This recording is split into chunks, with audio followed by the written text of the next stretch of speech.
que conversemos de las reglas de juego. Y las dos primeras reglas de juego tal vez serían que por favor mantengan sus micrófonos apagados y si quieren también sus cámaras apagadas para que podamos usar la menor cantidad de banda ancha en esta reunión y que solo tengan prendidas las cámaras las personas que van a intervenir o que van a hacer una pregunta, de tal forma que así garantizamos de mejor manera la fluidez de toda la conversación. Lo tercero, de pronto, sé que vamos a tener muchísimas preguntas. En la parte derecha, en la esquina, hay unos puntos suspensivos con un más y ahí hay un chat. Si quieren, por ahí pueden escribirme a Carolina y a mí pidiendo la palabra y yo con mucho gusto voy tomando el orden y así les voy dando la palabra. Vamos a tener dos partes muy importantes en esta reunión. La primera es la intervención de Jake Cohen, quien es el gerente senior de seguridad y salud en una mina muy importante en Ghana, una mina de Anglo Gold Ashanti, que es la mina de Obuasi, y nos va a contar cómo han manejado casos concretos en la mina y todo lo que sucede una vez uno identifica un posible caso de contagio. Esa presentación va a ser en inglés. Siéntanse ustedes tranquilos en hacer las preguntas en español, junto con Carolina, con Álvaro Mendoza y yo podemos transmitirle esa pregunta a Jakes.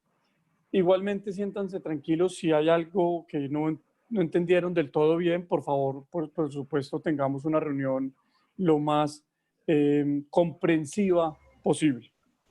Y la segunda parte de la reunión es una reunión también con otro invitado internacional, Osvaldo Ortiz, quien es peruano, pero está radicado en Montreal, tal vez, Osvaldo, o Vancouver. Bueno. Y Osvaldo es el responsable para el Hub de América de seguridad y salud en el trabajo para todas las minas de Río Tinto en esta parte del hemisferio, quien también compartirá con nosotros todas esas buenas prácticas que Río Tinto ha incorporado en distintos países, en distintas operaciones con distintos minerales, de tal forma que también va a ser muy ilustrativo para todos. Quiero antes entonces de seguir con la introducción en la que estaba, darle las gracias a ustedes por la presencia, pero también a Osvaldo por haber aceptado nuestra invitación. Osvaldo, te lo agradezco mucho. Es importante para nosotros poder compartir este tipo de experiencias. Y Jakes y Álvaro, thank you very much, Jakes, for joining us. It's going to be very useful for us.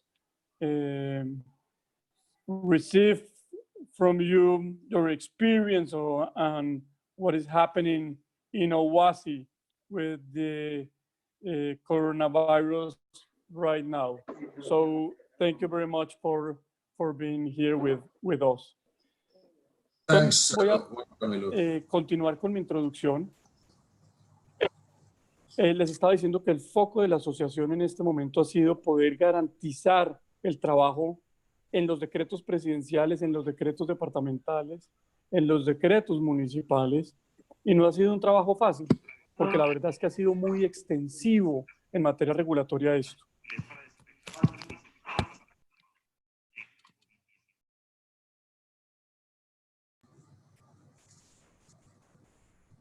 Okay. Can I start with the presentation? ¿Me oyen? Perfectamente. Perfectamente. Perfecto. Te perdimos en un momento. Muy bien. Perfecto, gracias. Y lo segundo en lo sí, que perfecto. nos hemos concentrado como asociación es, una vez habiendo permitido que la minería en el país pueda trabajar, nos hemos concentrado en dos condiciones fundamentales para poder trabajar, y es la seguridad y la salud de los trabajadores, de sus familias y de las comunidades. Por eso desde el inicio, hace unas 2 semanas y media, empezamos a trabajar con el Ministerio de Salud para sacar los lineamientos para la industria minera. Con esos lineamientos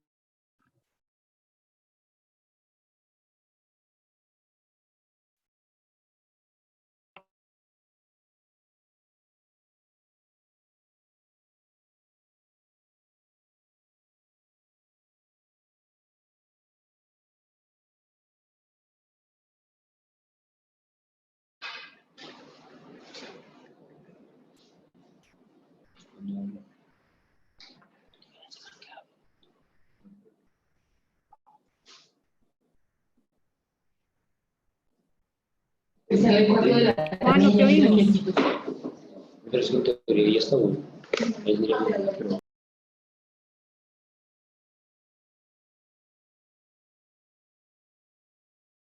Juan.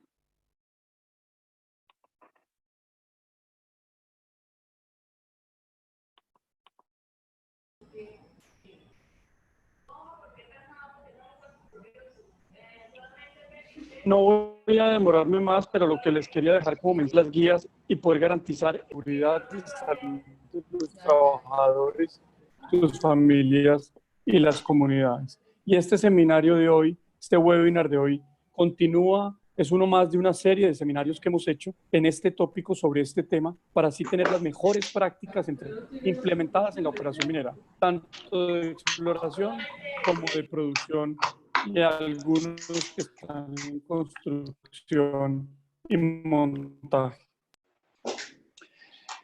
Este seminario de hoy cubre una...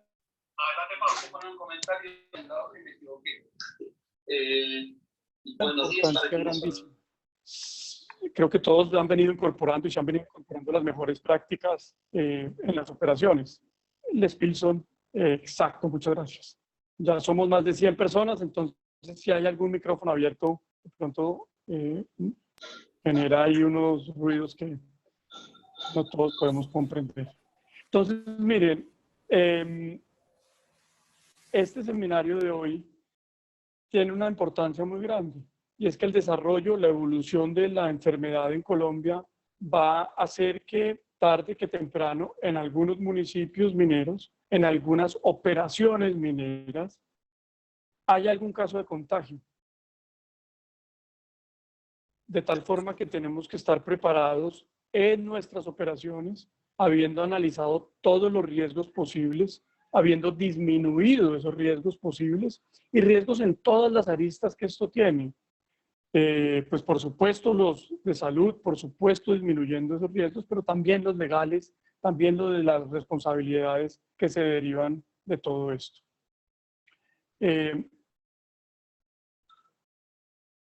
De tal forma que, pues, por supuesto, esto tiene la mayor importancia. Yo no me voy a detener más. Le voy a pasar la palabra a Álvaro Mendoza para que haga la introducción de Jakes y así poder comenzar con su intervención.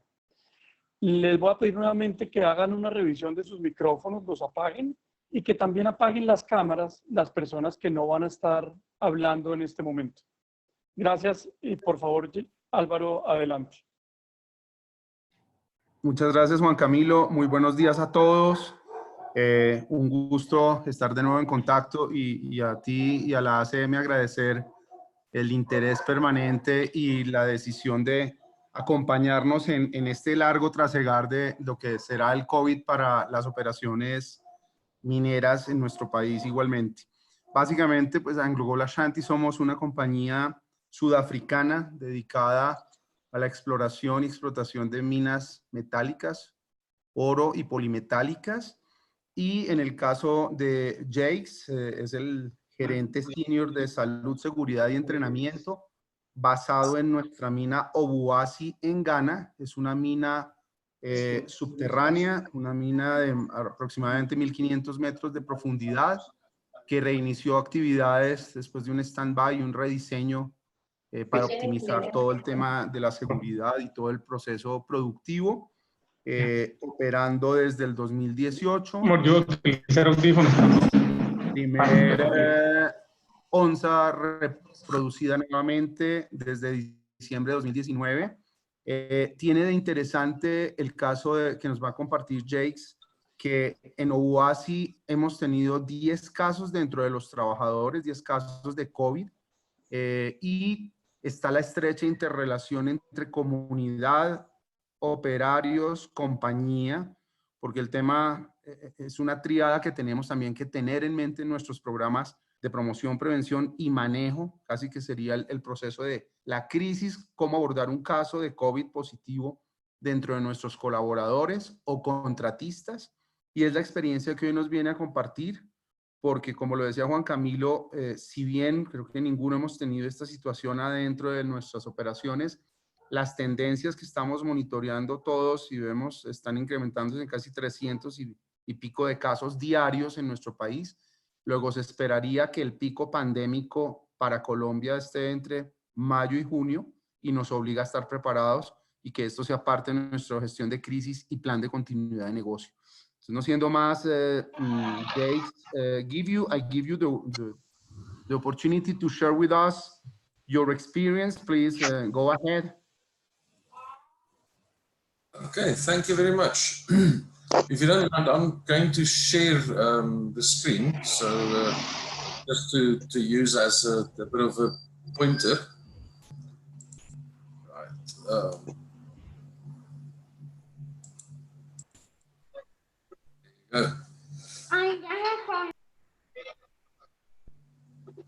There you go. Sorry, I think I've got this the wrong way around.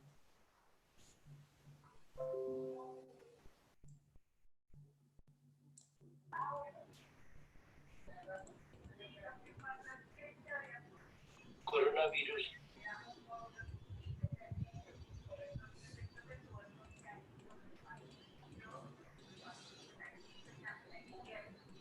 Okay.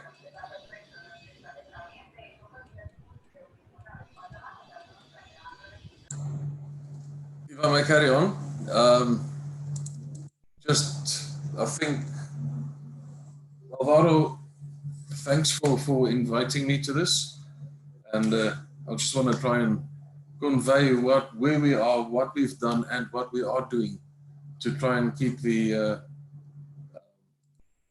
virus to an absolute minimum. Can you see on the screen the presentation that I've got? No, not yet, Jakes. Let me see if I can do this again. Oh, we already are seeing your presentation, yes. Okay, let's try this one now. Is that better?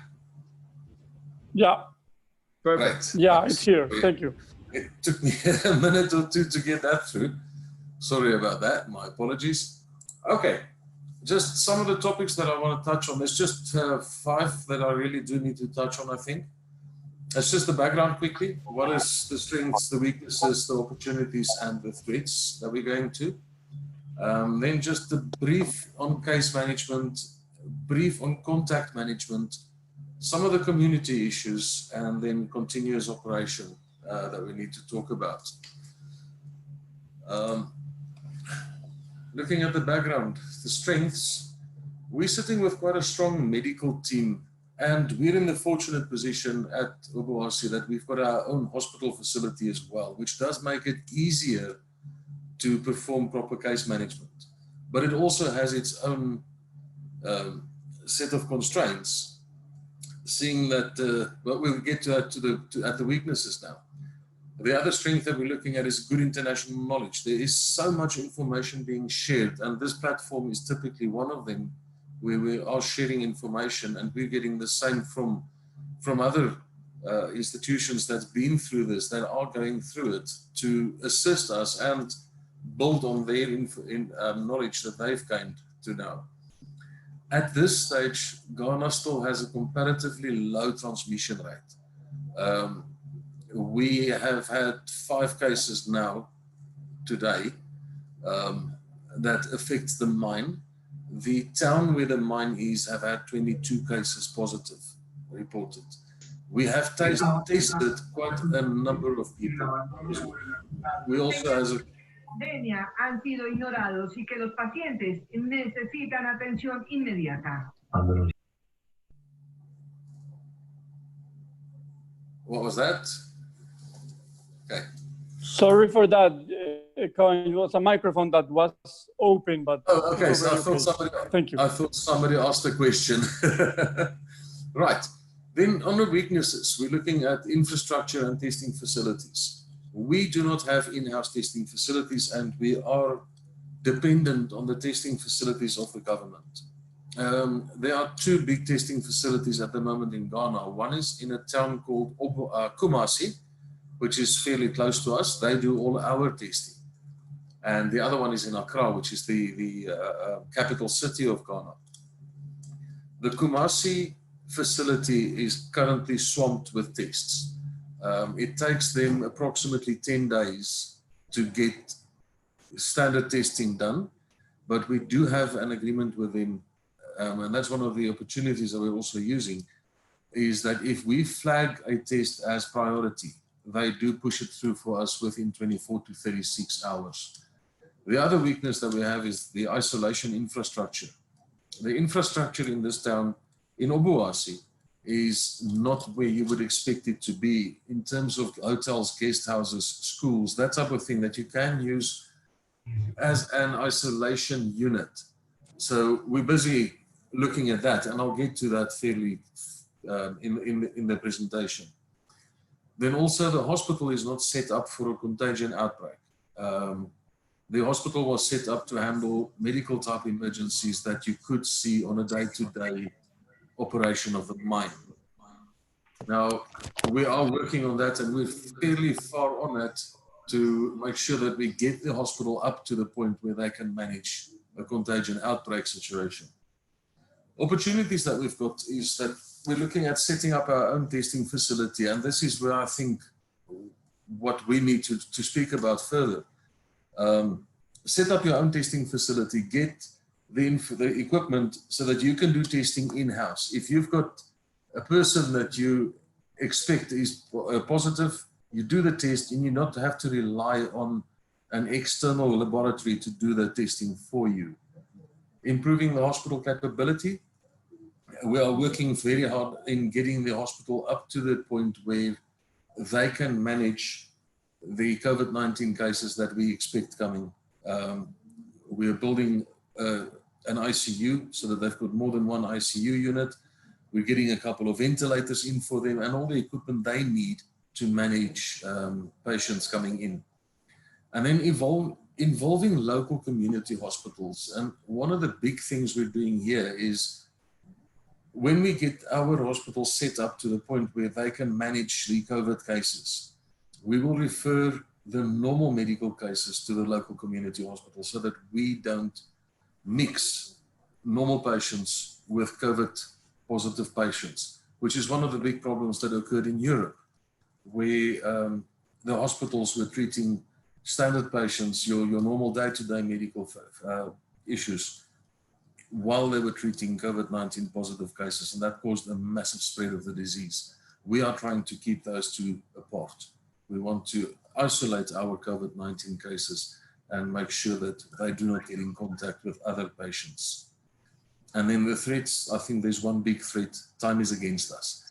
We need to act quick, decisively, to ensure that we keep the transmission rate low enough so that we do not flood the hospitals and the medical facilities that is available. So what we've done for that one is we have established a crisis management committee. We meet every morning, and the decisions made there are executed in the day. We do not let decisions run over into long periods, into long lead times. You cannot allow that decision-making stem your effort that you're putting into the control of the outbreak. Now, I think the biggest thing that we need to remember is time is against us.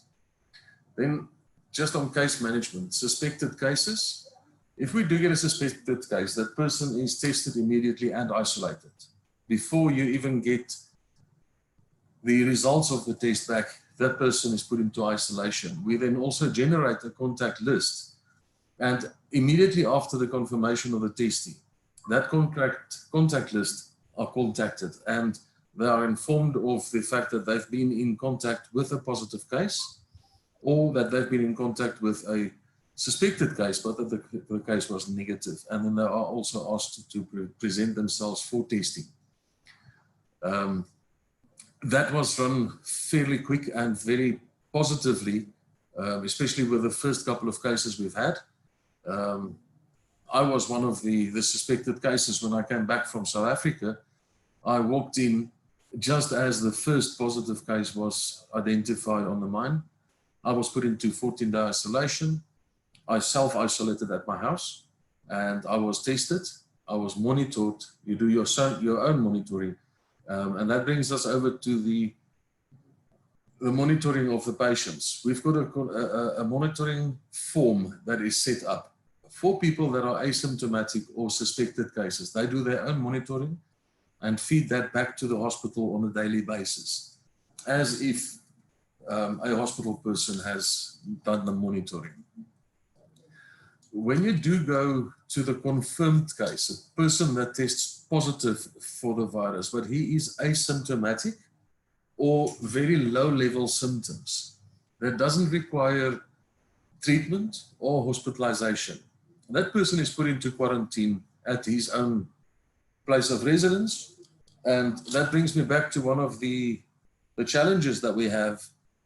Some of the contractors we have working here are staying in community type halls where you cannot quarantine a person.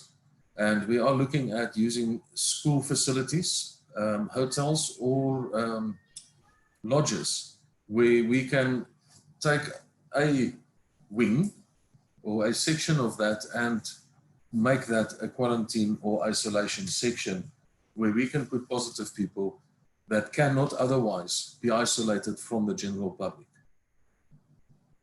That person will then go into quarantine. Again, he will do the self-monitoring.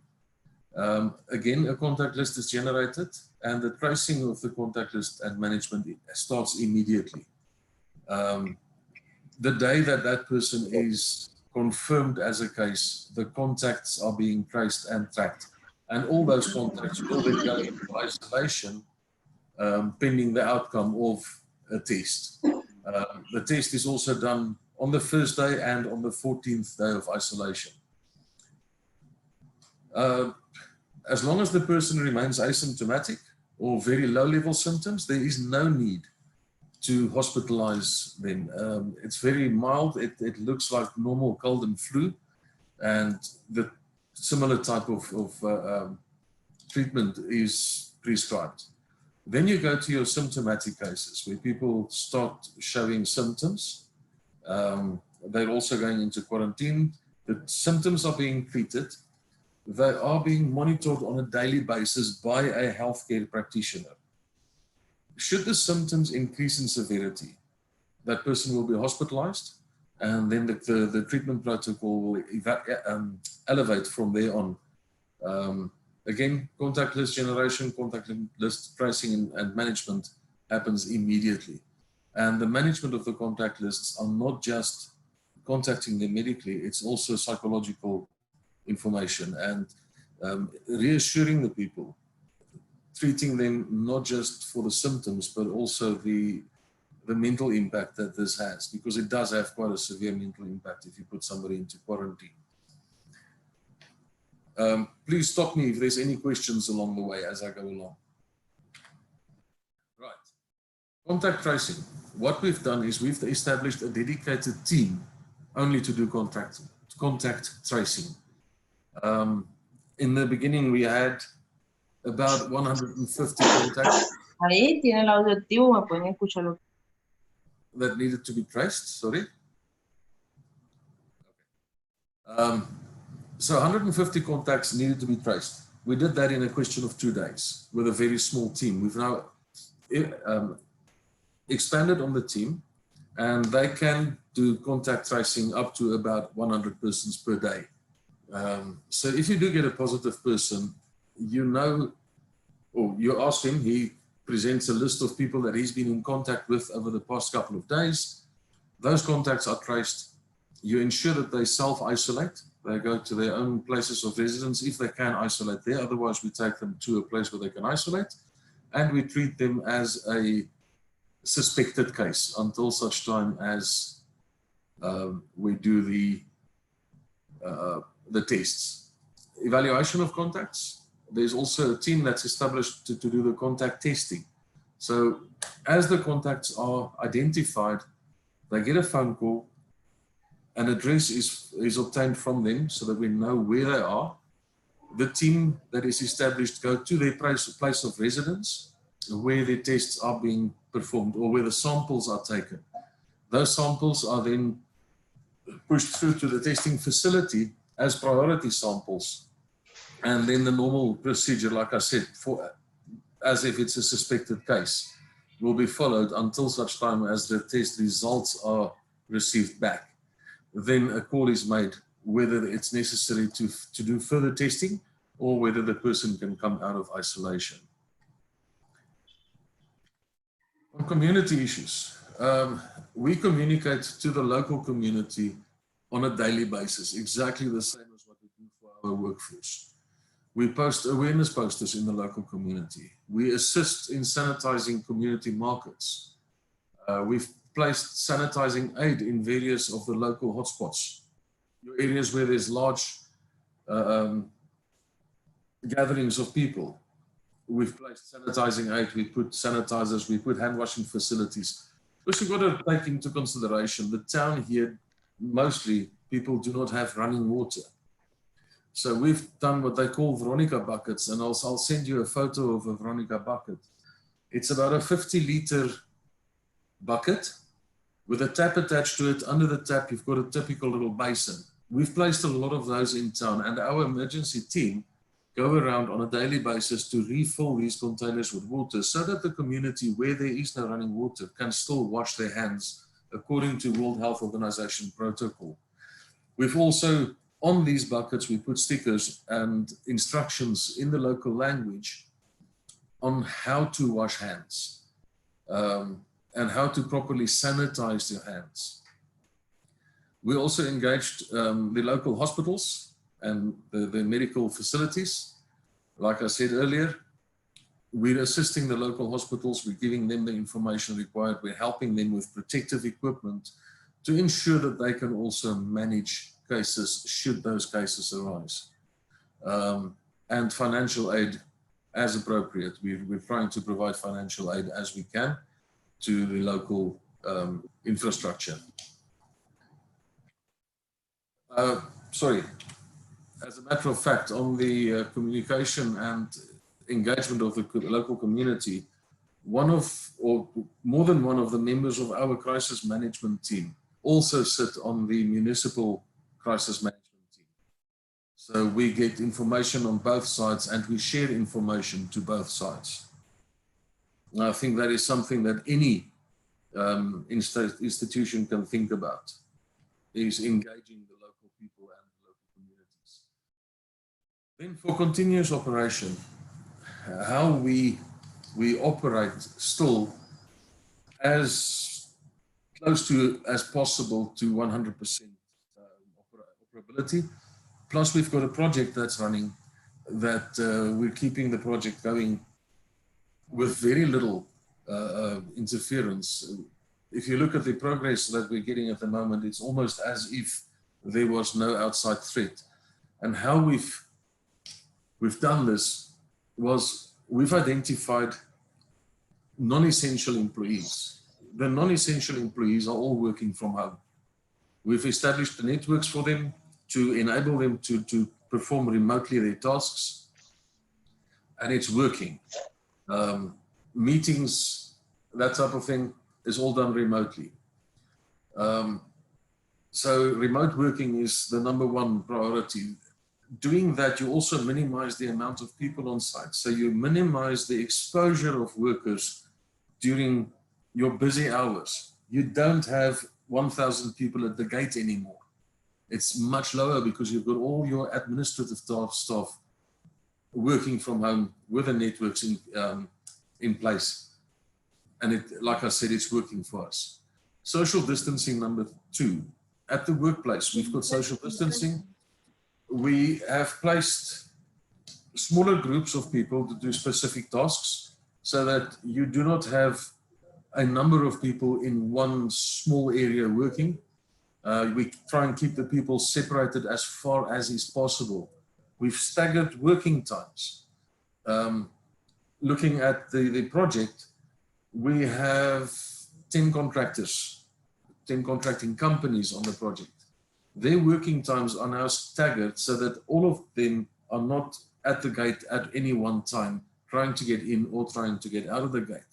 So within a 1.5 hour period, we've staggered their working hours, and it alleviates, #1, the stress on the gates. It gives us the opportunity to test every person coming in, doing a quick temperature scan of every person. We have sanitizing facilities at the gates, and it is enforced. If a person comes in the gate, he sanitizes his hands before he goes in. We've removed the turnstiles so that there's no physical touching of common surfaces. We have removed our biometrics, again, to remove the physical contact. We just have the proximity sensors on the badges. So with proximity sensors, the guys can come in. And we've placed security guards monitoring the card readers. Instead of having a gate or a turnstile where the guys have to walk through, the security guard monitors just to make sure that every person that comes in has a valid card to gain access to the facility. We also have put a stop to the alcohol testing. What was in place here was a dual system, or a triple system actually, before you could enter. You had your card reader, you had the biometrics, and you had the alcohol tester. And only after all 3 of those were satisfied would the gate open for a person. Now, obviously now you don't want that. You do not want that close contact anymore. So we've stopped with the 100% alcohol screening, but we have started with random alcohol testing of people under very controlled conditions, where there's also minimal contact between the person who is being tested and the person testing that person. We are waiting for an order of disposable tubes where there would be no mechanical or electronic device for the alcohol test. Everything's done with disposable tubes to further minimize contact between employees. We have our vehicles, we have placed constraints on the vehicles. Any bus that come in that bring people to site can only carry 50% of its rated capacity seating, so that you do not have multiple people sitting on the same seat. And in that way, we obtained the social distancing. Our normal vehicles, the pickup trucks, that type of thing, same thing, 50% of occupancy. If it's a vehicle with 4 seats, only 2 people are allowed in the vehicle. If it's a single cab pickup truck with only 1 or 2 seats, only 1 person allowed in that pickup. In that way, we also keep people apart, and it's working for us. We've stemmed the rate of transmission fairly well where we are at the moment. Provision of face masks. We've provided all of the employees on the mine with cloth face masks, and the plan is to run it out up to 2 per person, so that 1 can be in the wash and 1 can be used. It's also a requirement in terms of the Ghanaian legislation that every person going out into the community must wear a face mask we've extended that to the project and to the working environment, with the proviso that if a task requires specific respiratory protection, that the cloth face mask shall not be used, but that the correct respiratory protection is used. The community, we're doing the same for the community. We are rolling out face masks to the community as and where we can. Like I said, the sanitizing facilities at every workplace, at every entrance, every office, we have sanitizing facilities, hand sanitizer, and we have hand wash facilities before you enter the office or the work area. Then we do sanitization of offices and facilities. We've got a team. Again, we were in the fortunate position that we already had something like this in place. Ghana being a very high malaria area, we have a group called AGA-MAL who purely go out and spray vector spraying for malaria. So what we've done is we took a number of those people, quite a substantial number, and we trained quite a lot of people from the community. We've issued them with chemicals to use to sanitize our offices. So every night when we leave the offices, these teams move in and they sanitize all the offices. The vehicles that I use, the buses, all the common areas are sanitized. From washrooms through to canteens, to offices, the buses, the whole lot, everything is sanitized every night. And that, I think, has helped a lot. It's helped in two ways. Number one, it has calmed down the workforce. They see physically that something is being done to protect them. Something more than just the issuing of face masks and information that's being shared. It's a tangible reminder that we care. And it also provides that relief that you know that in the morning, whatever was in the bus or in the common place in the office, that's been sanitized.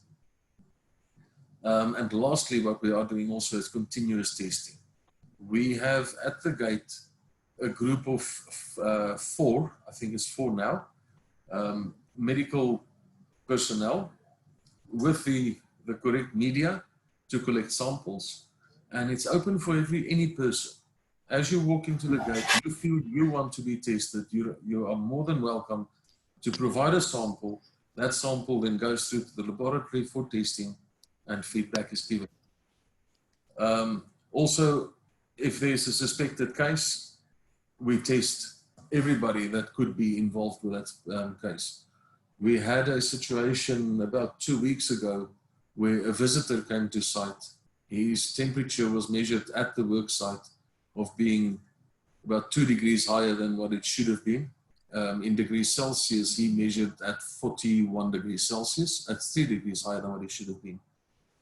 The red flag immediately was raised. We contacted the medical facility. They took the person, they isolated him, and we isolated about half of the management team of the contractor that visitor came to see, because he was here for the management team. The person was tested. His test came back negative. It turns out he had malaria, which also caused the fever. And then the management team was released because we knew why the person had a fever. He was negative for the COVID. He was retested 7 days later, still negative. So we are 100% sure he did not have the disease or the virus. Okay, is there any questions? I will get this translated into Spanish. I've got a Spanish person working here as well, and we can have it translated and sent through to you. If there's no questions, Alvarez or Jean Camilo, thank you very much. Thanks for the opportunity. Sorry, I have 2 questions. Yes, Karina. Yes, one is how you are doing with the bedrooms or facilities for the workers, because I don't know if you have that facilities for them. Yes. And the second question is, you have easy access to testing or how you are doing for the access to testing? Okay. The rooms and the facilities for the workers, we handle the same as the offices. The rooms where the people sleep are sanitized when they're at work, so that happens during the day. It's a spray, it's basically a 5% solution of hypochlorite solution, which is available over the counter. It's a very common product. It's a bleach. So you make a low percentage of that, 5% solution, and we spray everything that we can spray with that. It has been approved by the World Health Organization also. Your only drawback of it is that you have to leave the surface damp or wet for about 10 minutes for this to work properly and kill the virus. Spraying at night with the air conditioning on is very easy to keep the surface wet. During the daytime, if you've got elevated temperatures, it would require more than one layer of spraying, but it is done. The testing facilities at the moment, like I said earlier, it is one of our drawbacks. The only testing facility close to us is in a town called Kumasi, which is about a 2 hours drive away.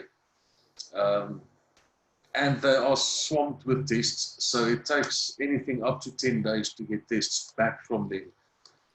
We have gone into an agreement with them that if we flag a test as a high priority, they will do the test for us as soon as possible, which normally takes 24 to 36 hours. Our medical team are also investigating the rapid test as a secondary or a primary check.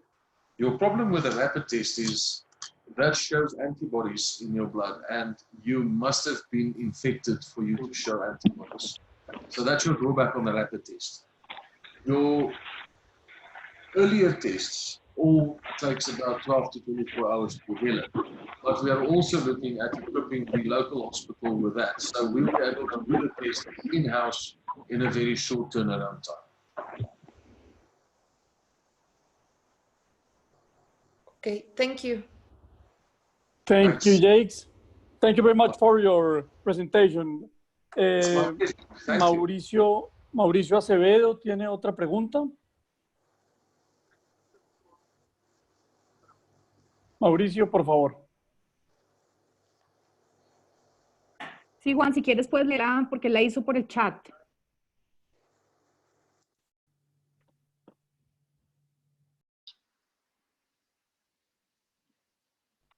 Sí, hola. Quería saber si ellos compran sus propias muestras y si las tienen allá dentro del lugar de operación o trasladan a los posibles contagiados o contagiados a hacer las muestras a los hospitales. Y la otra pregunta es cómo ellos visualizan, cómo van a ser las operaciones, digamos, en el futuro cercano. Si todos los sistemas de prevención que nos acaban de mencionar van a continuar y por cuánto tiempo ellos creen que va a ser. Y en ese orden de ideas, eso cómo puede afectar también la operación, ¿no? Listo, gracias. A ver, ¿cómo nos organizamos? Diana, ¿tú tomaste nota? Diana Bayer, ¿tomaste nota de las preguntas? Si quieres, por favor, ayúdame transmitiéndoselas a Jake, que seguro tomaste nota de ellas como habíamos coordinado. Claro que sí. Voy a hacer un resumen de lo que acaba de preguntar Mauricio, ¿cierto? Sí, por favor, dale. Okay. So, Jake, Mauricio wants to know if you are buying your own, how do you, ¿cómo dijiste, Mauricio? Qué pena, ¿me repites? Tests. Yeah, you're buying their own tests. Are you buying your own tests? That was the first part of the question. Okay. At the moment, no, but when we have our testing facility up and running, yes, we'll be buying our own tests. Okay, so for now, you're not. And the second part of the question is... We're using the facilities as provided by the government. Okay. And the second part of Mauricio's question, I think it had to do with how are you going to keep going in time and how is it going to affect the operation? We're trying to keep the rate of infection as low as possible so that it does not affect the operation. We have contingency plans in place in establishing a fourth shift, if you want to call it that, so that we can rotate teams. If a team then does get infected, you can remove that entire team out of the workplace and replace them with a team that is not infected, that's been tested, that's been away from that workplace. That is your last resort. Your initial resort is to try and keep the people as far apart as possible and to minimize the spread of the disease. Okay. We're not blind to the fact that we could have more infections. We know that it can happen, but we do have the rotation as a backup for that. Okay, give me just a second. I'm going to translate that back to everybody. Okay. Bueno, entonces en este momento ellos no están comprando sus propios tests. Lo van a hacer más adelante cuando ya esté organizado como el campamento para aislar a las personas. En temas de operación, lo que tienen planeado y saben y están completamente, digamos, preparados, sabiendo que probablemente van a tener más contagios, es que dividieron el equipo de operación en equipos, y si hay un equipo infectado, si se produce una infección en un equipo, lo que hacen es extraer completamente el equipo y reemplazarlo por otro para que continúe la operación. Ese es básicamente el plan, pues el plan que se tiene en este momento, teniendo en cuenta que se pueden presentar contagios.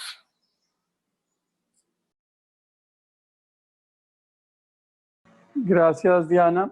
Tenemos dos preguntas más. Creo que la de M. Pozo ya está resuelta también con la pregunta anterior, y tenemos una de Jorge Ospina y de Alexa Ortiz. Diana, que si quieres, por favor, ya que estás en ese papel, síguenos ayudando, transmitiéndoselas a Jakes. Claro que sí. Dame, ya mismo les leo la pregunta. So, Jakes, how's the business going? It has been very traumatic in the situation for the company from the commercial point of view. And have the buyers of the mineral, how have they been affected by this situation? Well, I don't think there's really an effect by the situation. We've had to change the way that we transport bullion, obviously.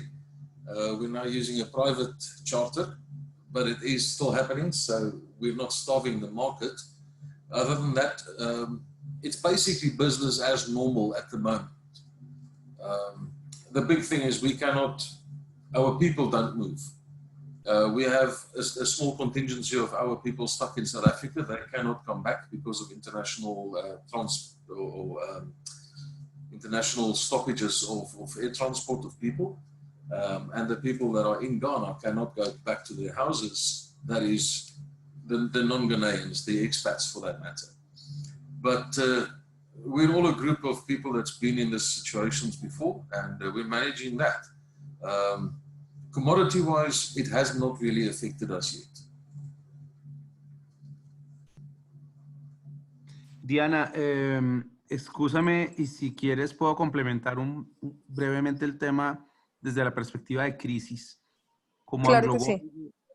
AngloGold Ashanti a nivel global, desde el día 10 de marzo se instauró el Comité Global de Crisis, se definió un plan estratégico de crisis que básicamente tenía 5 escenarios: el pasar de el business as usual a un estado de prealerta que nos permitió preparar una transición que se preveía que era una reducción, un shutdown, una reducción total o parcial, dependiendo también de las regulaciones de los países y siempre asegurando la salud y el bienestar de las personas, los contratistas y las comunidades. Pasamos luego a un estadio de care and maintenance, llamémoslo así, y en ese sentido se mantuvieron el 85% de las operaciones operando y hoy en día operando. Aún nosotros en Colombia en exploración, como bien lo mencionaba Juan Camilo, retomamos desde el 20 una exploración progresiva y el impacto estuvo en el orden del 2% de lo que es la producción y comercialización. Tuvimos unos temas críticos en el proceso de los charters, porque los charters, al cerrarse los cielos y las compañías entrar en el proceso global de cierre, se afectaron estas compañías. Sin embargo, se pudo manejar el proceso con compañías independientes y asegurar que la comercialización se dé. Era eso quizá como complementando ese marco de referencia. If I could just expand on what I said as well, I heard the word, we have in place plans to put the money into care and maintenance if it becomes necessary. We are not there yet. On the project side, we've had a couple of our suppliers declare force majeure, but to mitigate that, we have sufficient stock of the materials that is affected by the suppliers. Yo creo que es mejor que si vas a ir donde este viejo vayas ahorita que está ocupado. Natalia, creo que tienes abierto tu micrófono. Te pediría el favor que lo apagues. Okay, so we have contingencies in place should the supply side be affected. And if it does come to the point that we need to go into care and maintenance, we also have contingency plans in place for that.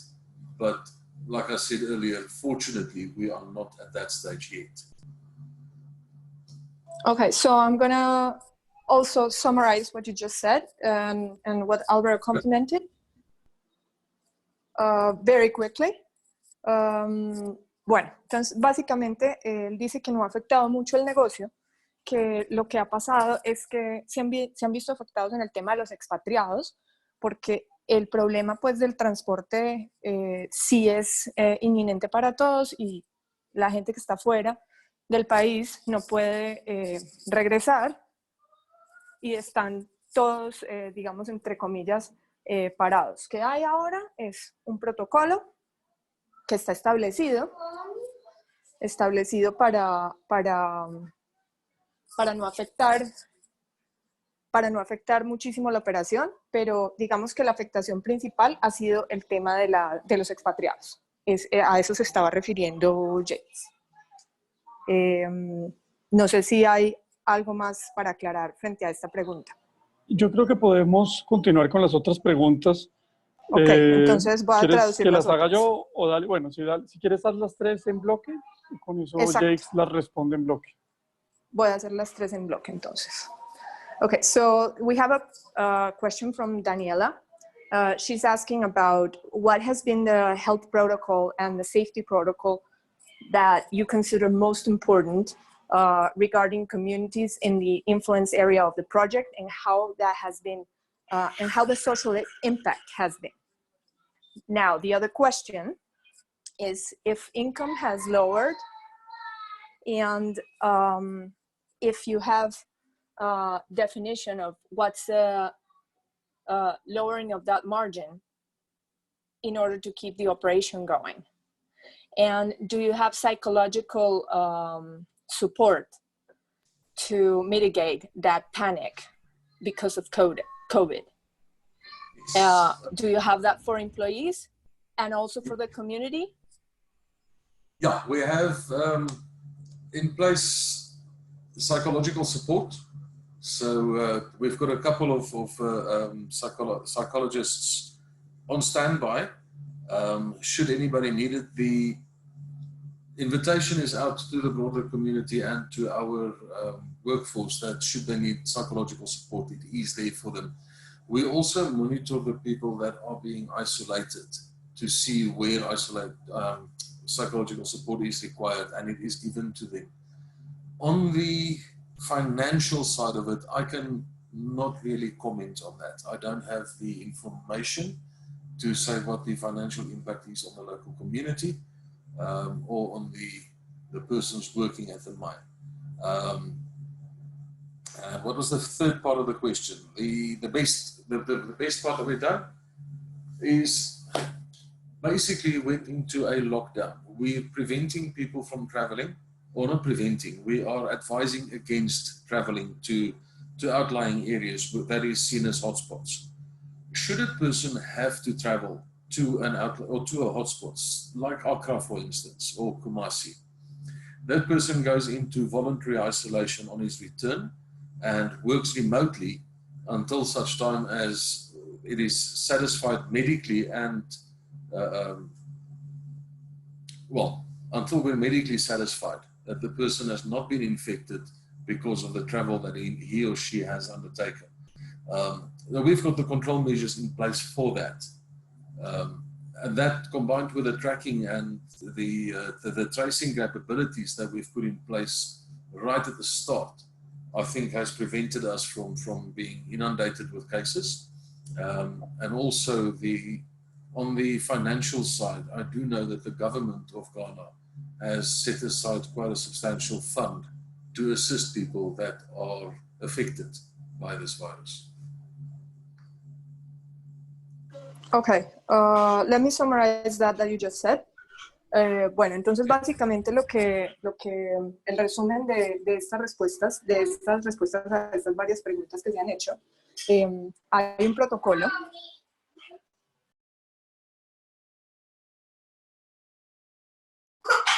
Hay un protocolo ya establecido para todas las personas.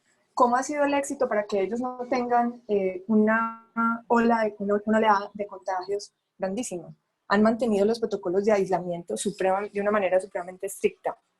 Sí se han visto, obviamente, impactos en el tema económico, pero ellos insisten en que mantener el aislamiento y ser muy estrictos en ese protocolo de aislamiento de los equipos es lo que los ha salvado de tener una oleada de contagios supremamente grande. Con respecto al apoyo psicológico, sí lo hay, se está realizando y bueno, ese es el resumen que podemos hacer de estas. Perfecto, te agradezco. Tenemos dos preguntas más, las últimas dos para ya pasar a la conversación con Osvaldo. Una de Joana Ariza y otra de Cristian González.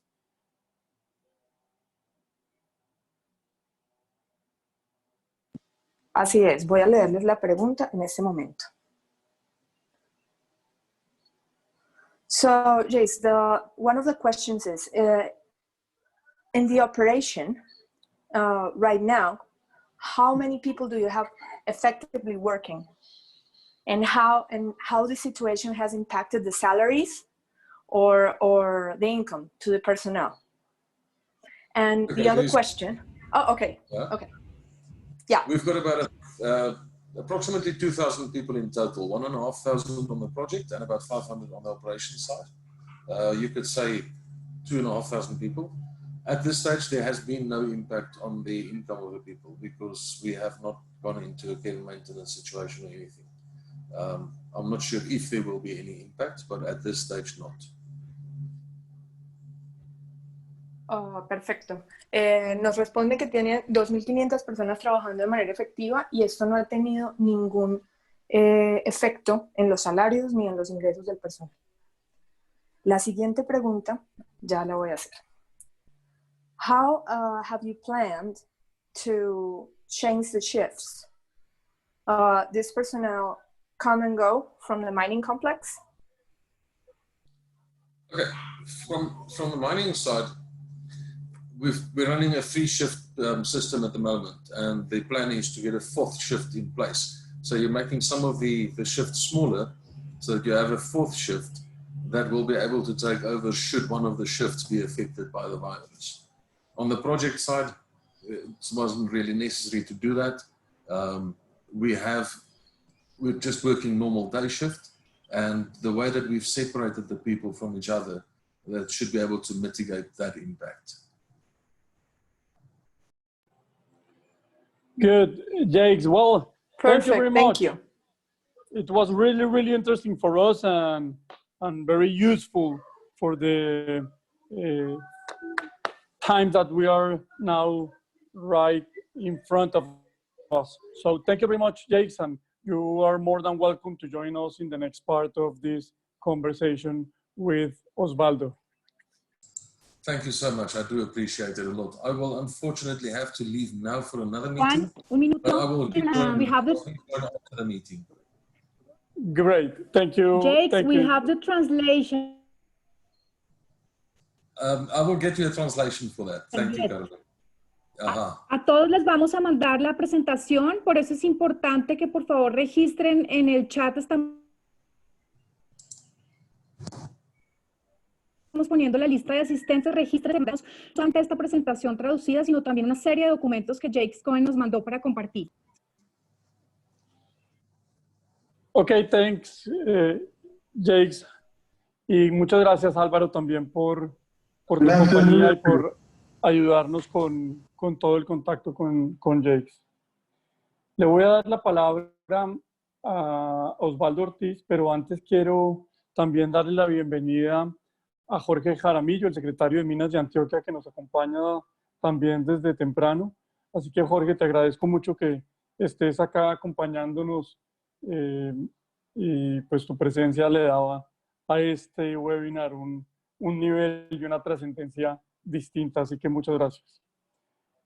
Osvaldo, gracias por, como lo dije, por acompañarnos. Este es un tema central para todos. Las experiencias de Rio Tinto, una compañía que pues tiene operaciones en distintos países, en distintos continentes, también va a ser muy útil para nosotros, así que por favor te doy la palabra para que continúes con tu presentación. Okay, en primer lugar, muchas gracias Juan y Carolina por la invitación. Es un placer poder estar el día de hoy compartiendo y seguramente recibiendo también sus contribuciones. Simplemente, brevemente antes de comenzar, mi nombre es Osvaldo Ortiz. En Perú tengo la especialidad de Medicina Ocupacional y Medio Ambiente. He trabajado en minería alrededor de 15 años ahora, los últimos 10 con Rio Tinto y los últimos 4 en el puesto que mantengo hasta ahora, que es el asesor médico para el equipo global de HCE. Voy a pedirles que me disculpen porque la presentación está en inglés. Era la forma más rápida de ganar las aprobaciones para poder estar el día de hoy con ustedes, así que bueno, la voy a explicar en español, pero si ustedes tienen alguna duda con algo que se ve en los slides, solamente me dejan saber. Un poco de contexto antes de entrar en lo que es el manejo de casos en sí.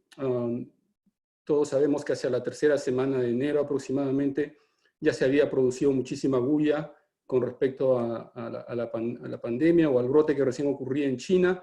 Más o menos el día 12 ya se había publicado el genoma. Habían pasado una serie de cosas.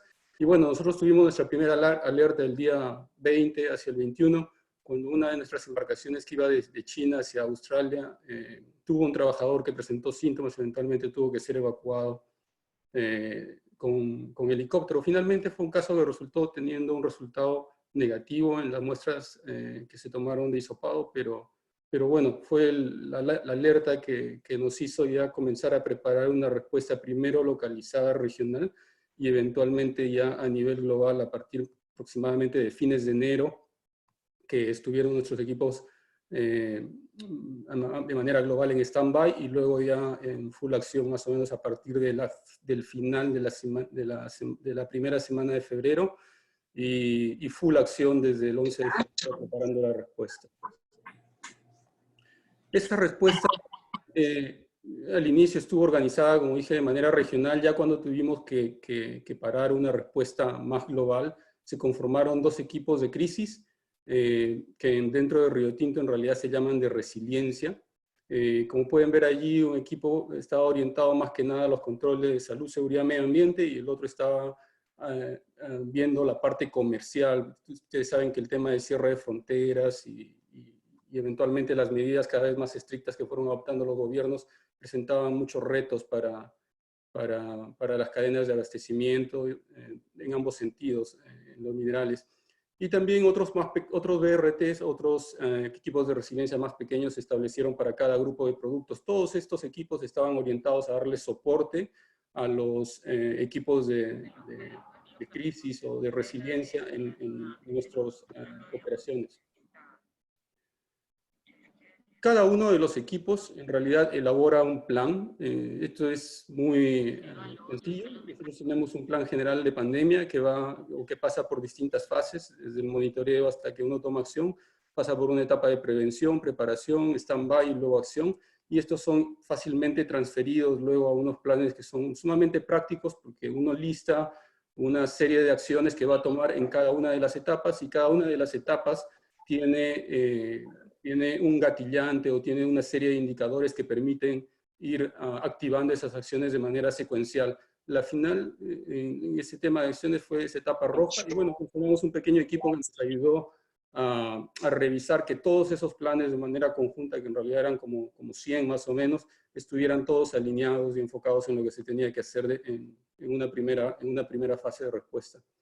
Esa primera fase de respuesta probablemente es muy similar a lo que ya describió el ponente anterior, así que no voy a entrar en mucho detalle, y seguramente es lo que todos ustedes tienen en sus campamentos, ¿no? O en sus lugares de trabajo en general. Es básicamente educar a los trabajadores, implementar todo lo que se necesitaba para hacer un lavado de manos apropiado y mantener la distancia física. Algunas cosas interesantes aquí, porque en esta fase, obviamente, nosotros anticipábamos que el ausentismo iba a ser uno de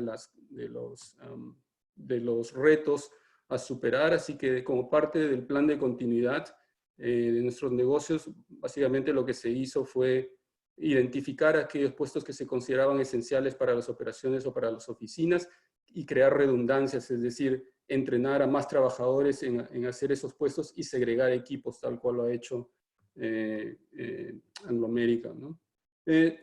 Otra cuestión que era importante mantener en adición a todo eso era la cadena de abastecimiento de EPP, que ya para ese momento comenzaba a ponerse dura a nivel mundial. Finalmente nosotros hemos conseguido asegurar tanto para nuestros equipos de salud como para los equipos de limpieza y desinfección que también van a utilizar de manera copiosa el EPP. La comunicación no dejaba de ser importante y nosotros creamos varios canales, pero uno que resultó ser bastante interesante porque lleva la comunicación de un nivel grupal a un nivel un poco más individualizado. Ha sido nuestra red interna social que se llama Llama, que es la IE que está ahí al centro. Y alguna otra cosa interesante es que hemos buscado también adentrarnos desde el inicio en los temas de salud mental, tratar a las personas como personas, a las personas que eventualmente pudieran tener COVID-19 como personas con una enfermedad y que no se despertara estas cuestiones de estigma o de miedo, o hemos estado combatiendo eso desde el inicio, además de la parte ergonómica para las personas que tuvieron que irse a trabajar desde casa. En resumen, en general, las medidas de esta parte primera, nosotros creemos que no son muy diferentes de lo que todas las compañías están haciendo, pero para nosotros la ventaja fue efectivamente hacerlo de una manera bastante temprana, de tal manera que para cuando la crisis nos alcanzó en la vasta mayoría de nuestras operaciones, en realidad para nosotros ya era práctica normal. El tema luego que nos ocupa también se llevó a cabo en esta primera fase como una parte del planeamiento, que fue el manejo y el seguimiento de casos, el establecimiento del marco de trabajo, cómo se debía hacer eso en cada una de las operaciones. Si bien lo voy a explicar de manera general, esto puede tener ciertas variaciones dependiendo de la operación y del país en que se encuentra localizada. Y lo primero que me gustaría recalcar respecto al manejo de casos, si miramos en la columna hacia la izquierda, vamos a ver que para nosotros ha sido muy importante construir un sistema muy fuerte para evitar que los casos entren en la operación y de pronto se produzcan brotes adentro. Esto ha sido extremadamente importante para, sobre todo, operaciones que están localizadas en comunidades sensibles o sitios remotos, donde la asistencia médica o los sistemas médicos pueden no ser los mejores. En esta serie de pasos que nosotros hacemos para el screening de ingreso, para evitar que trabajadores con síntomas puedan entrar, básicamente los temas fueron pues los síntomas, ¿no? La temperatura, si había tenido contacto, ¿no? Eso significaba al inicio viaje, después cambió cuando ya había un brote evidente, cambió la definición. Ha sido algo que ha estado a lo largo de la pandemia en una evolución continua últimamente se ha agregado el tema también de poblaciones vulnerables, ¿no? Que deben haber escuchado las condiciones de salud que tienen más riesgo de fatalidad o de morbilidad, y también el tema de la edad. Nosotros, como parte de la maduración de ese sistema, también agregamos 2 categorías a lo que significaba contacto. La primera de esas categorías era tener familiares. Si ustedes ven los hallazgos de la Organización Mundial de la Salud cuando fue a China, van a entender por qué. Y algunos otros contactos casuales, por ejemplo, gente viajando en el mismo avión o gente viajando en el mismo vehículo de transporte que no necesariamente había tenido un contacto que se considerara dentro de la definición como directo, también se le aconsejaba de manera flexible que pudieran ir a su casa de manera prioritaria. Sin embargo, si es que ciertas condiciones se mantenían, todavía estas personas podían regresar a cumplir alguna función de manera temporal, si es que, por ejemplo, sostener la continuidad del negocio era un problema. Y bueno, últimamente hemos estado trabajando también en el tema de agregar pruebas rápidas en términos de tanto anticuerpos como PCR rápida. Y luego, bueno, si a pesar de todas estas herramientas que nos ayudaban a evitar que estas personas ingresaran a la operación, alguno llegaba a filtrarse y de pronto había este riesgo de que alguien con la infección y que de pronto mostrando síntomas dentro de la operación apareciera, entonces se generaba todo este protocolo que ustedes van a ver en las casillas en rojo. Todos estos pasos en realidad se dan más o menos en simultáneo y hay roles y responsabilidades asignados para que eso ocurra. Sin embargo, más o menos están divididos en 3 fases para fines de la presentación de hoy día y para fines de que los equipos también entendieran más o menos cuáles eran sus roles y cuáles eran las prioridades, qué cosas se tenía que hacer primero y qué cosa iba después. En primer lugar, nosotros, cuando alguien aparecía con síntomas, nos orientamos al manejo del empleado, o sea, es decir, de la persona que está con síntomas, del área donde ocurrió ese desarrollo de síntomas y obviamente en ese momento se comienza con el trazado de contactos.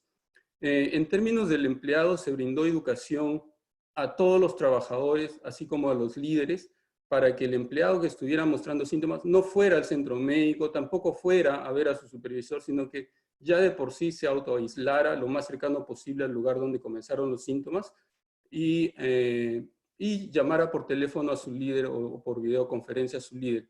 El líder es el que organizaba todo el resto de la respuesta. Él es el que llamaba al jefe del área, él es el que llamaba a las otras personas que pudieran ser coordinadores dentro de esa área para ese tipo de respuesta o para generar ese tipo de protocolo. En ese momento el trabajador recibía, por la persona que estaba predeterminada para hacerlo, recibía una mascarilla, se la colocaba, inmediatamente era acompañado por una persona que llevaba una mascarilla N95, gogles, guantes, no era acompañada hacia una zona donde ya se tenía que aislar. Esta zona de aislamiento en realidad es diferente o puede ser diferente dependiendo de la operación de la que estamos hablando. Si es una oficina, puede ser tan sencillo como un cuarto con ventanas, que se asegura que está bien ventilado. Se espera que en esas condiciones, obviamente, el aislamiento va a ser muy temporal y apenas la autoridad de salud pública sea comunicada, pues el empleado puede dirigirse hacia las instalaciones de la autoridad de salud pública o hacia su domicilio para continuar con su autoaislamiento. En cambio, en una operación remota es muy probable que vaya a ser aislado dentro de la operación, y en esos lugares se han establecido lugares de aislamiento que están obviamente bien ventilados, que tienen un baño incorporado y que ese baño no se comparte con nadie más. Eso es bastante importante también si tienen en cuenta toda la información nueva médica sobre la ruta fecal oral, los nuevos hallazgos que han habido al respecto. Respecto al área de donde aparecieron los síntomas, pues es un área que se tiene que manejar como contaminada, y cabe la posibilidad de que no sea solo una, sino que sean múltiples. ¿Qué tal si el trabajador dice, bueno, desde ayer en realidad empezar a sentir los síntomas? Más todavía si sabemos que desde 48 horas antes ya el trabajador, incluso asintomático, puede estar descargando cantidades significativas de virus. Entonces puede ser que sean muchas áreas. ¿Qué pasa? Que la limpieza en realidad ya se había, como podríamos haber visto en las diapositivas anteriores, ya habían prácticas mejores de limpieza para ese momento. La limpieza era frecuente a lo largo de 24 horas en prácticamente todas las áreas de trabajo. Y entonces, bueno, no se esperaba que en realidad hubiera múltiples áreas, simplemente el área donde donde en verdad comenzaron los síntomas. Pero de todas maneras se verificaba esa posibilidad, y si es que había múltiples áreas, todas se acordonaban, y si no solamente el área de preocupación. E inmediatamente ingresaban los equipos de limpieza y desinfección. El trazado de casos comenzaba, como comentaba, en paralelo, y el que se encargaba de eso es el jefe de área donde aparecieron los síntomas. Lo primero que había que hacer era aplicar, obviamente, las definiciones de la autoridad pública de salud, pero si no, nosotros también teníamos nuestras propias definiciones como compañía que involucraban, obviamente, una cierta distancia, 2 metros, y que involucraban 48 horas antes, como ya lo había descrito.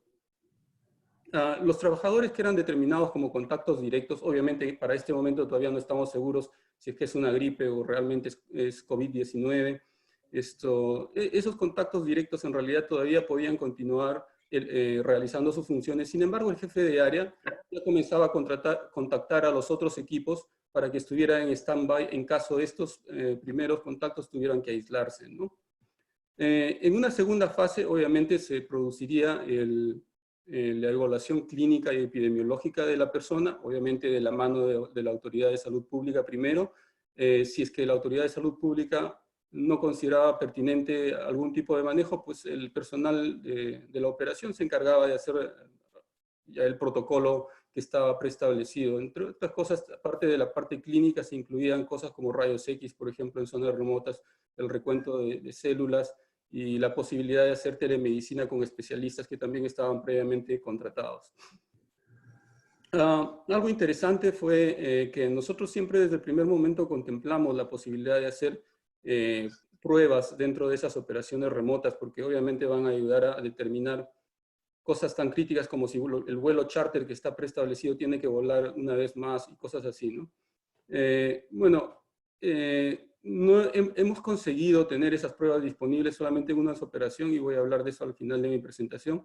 Estamos trabajando con nuestro equipo de relaciones corporativas con múltiples gobiernos en todo el mundo, particularmente en las localidades o en las comunidades donde tenemos operaciones, para hacer que eso sea una realidad. Eso es crítico. Y ustedes saben que en varios de los países en realidad las autoridades han sido muy celosas, sobre todo con las pruebas de PCR. Así que tratar de incorporarlas para una práctica privada por encima del tema de salud pública, obviamente no es el mejor escenario. Lo que nosotros hemos tratado de hacer es más bien ofrecerlo a la comunidad, y que como parte de ese servicio a la comunidad, si es que nosotros lo necesitamos, y siendo parte de la comunidad también se nos facilite el acceso. En el tema, hay un tema especial en esta siguiente fase y es determinar exactamente qué tipo de transporte uno va a necesitar para estos pacientes COVID-19.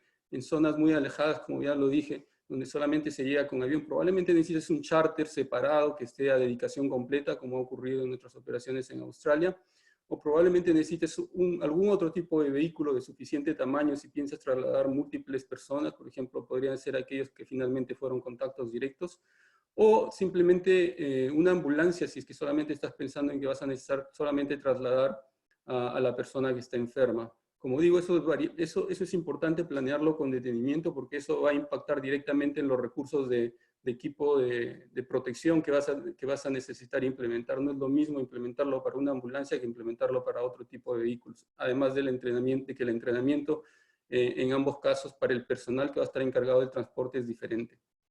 En el tema de comunicaciones, que venía siendo como al final, era el gerente general de la operación o el gerente director de la operación, cualquiera de los cargos que fuera el más alto, el que se encargaba de asegurar que todas las comunicaciones en realidad se hubieran producido. Esas comunicaciones para nosotros han sido, primero, que los contactos directos supieran que efectivamente ellos son considerados contactos directos, y que, bueno, esa es una parte importante, se supieran apoyados por la compañía, dado que en ese caso posiblemente se tratara de una exposición ocupacional. No tal cual manejaríamos una enfermedad ocupacional de cualquier otra naturaleza. La gente que hubiera estado trabajando en la misma área o áreas afectadas también era comunicada de que había habido un caso en esa área, y que ellos no se consideraban contactos directos y que no tenían que hacer ningún otro paso adicional en ese momento. Asimismo, a los visitantes y al resto de empleados de la operación se les comunicaba que, bueno, ese día, esa hora, etcétera, en un área determinada se había encontrado un caso positivo, pero que ellos no estaban en riesgo. Y finalmente se aseguraba que hubiera una comunicación, esto por parte del representante de Relaciones Externas local, ¿no? Que hubiera una comunicación hacia la localidad, hacia la comunidad local, y que ellos estuvieran informados, porque obviamente en muchos casos tenía implicancias directas para nosotros, por ejemplo, hacer que esa persona se aislara en un lugar seguro, que podía ser una instalación precontratada. Generalmente ha sido un hotel o hostal que contratamos a dedicación exclusiva en algunos tipos de comunidades, no en todas. Y finalmente el seguimiento de los casos, ¿no? Aquí no voy a entrar en gran detalle porque creo que el expositor anterior ha cubierto la mayoría, pero voy a más o menos esbozar alguna de las ideas de qué cosas eran importantes para nosotros en el seguimiento desde el punto de vista médico, una vez que el caso fuera confirmado positivo, por ejemplo. Antes de regresar a la operación, para nosotros era imprescindible que tuviera el alta, obviamente, de la Autoridad de Salud Pública, pero también que ese alta incluyera al menos 2 pruebas de PCR negativos, tal cual mandan los protocolos en este tipo de casos. Y si es que la autoridad, por cualquier razón, digamos que se les acabó el PCR o está escaseando, etcétera, entonces nosotros hemos procurado hacerlo de manera privada. Estamos bastante cercanos a tener acceso a eso de manera privada, pruebas rápidas de PCR, como había comentado. Y a lo que sí hemos tenido acceso es a las pruebas rápidas, obviamente, de anticuerpos. También exigimos que 2 veces salga negativo para, obviamente, el antígeno de reacción aguda, que es IgM. Ya sea que salgan negativo o no, y de todas maneras la persona debe permanecer al menos 72 horas asintomática. Eso es importante porque todos ya habremos aprendido para estas alturas que el virus puede todavía estarse secretando, ¿no? Incluso después de que haya una recuperación total de síntomas de manera intermitente por algunos días más. En el caso de hospitalizados y pacientes graves, eso se puede prolongar incluso por semanas. Entonces nuestro requerimiento ha sido de que esas personas no retornen al trabajo al menos pasados 14 días. Y si es que estuviesen en algún tipo de puesto que demanda esfuerzo físico, necesitan una evaluación ocupacional que básicamente va a abarcar una prueba de capacidad aeróbica en esos casos. Es importante eso porque sabemos que esta enfermedad, particularmente en las personas que causan neumonía, va a tener cierto grado de fibrosis, lo que necesita eventualmente en el tiempo seguirse, ¿no?